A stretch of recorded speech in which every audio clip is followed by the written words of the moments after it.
ang salita na nagbibigay buhay. Sumusulat kami sa inyo tungkol sa salita na nagbibigay buhay na nandito na simula pa nung una. Narinig namin ito at nakita ng sarili naming mga mata. Natingnan namin itong mabuti at nahawakan. Nang ma-reveal na ang buhay na ito, nakita namin siya.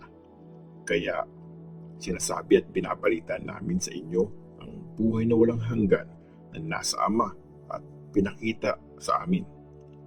Kung ano yung nakita at narinig namin, sinasabi din namin sa inyo para makasama kayo sa pakikiisa namin sa Ama at sa anak niyang si Jesus Christ.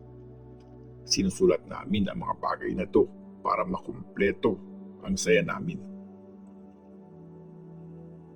Ang Diyos ay liwanag. Ito ang mensaheng narinig namin sa kanyang anak at pinipreach namin sa inyo.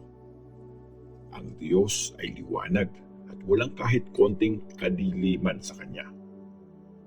Kung sinasabi natin may pakikiisa tayo sa Diyos, pero namumuhay naman tayo sa kadiliman, nagsisinungaling tayo at hindi natin ina-apply sa buhay natin kung ano yung totoo. Pero kung namumuhay tayo sa liwanag, gaya niya na nasa liwanag, meron tayong magandang samahan sa isa't isa. At ang dugo ng anak niya na si Jesus ang naglilinis sa lahat ng mga kasalanan natin.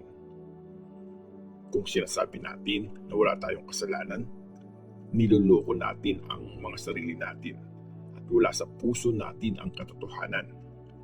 Pero kung kinoconfess natin sa Diyos ang mga kasalanan natin, papatawarin niya ang ating mga kasalanan at lilinisin niya tayo sa lahat ng mga masamang ginawa natin. Kasi tutuparin niya ang pangako niya at gagawin niya kung ano ang tama.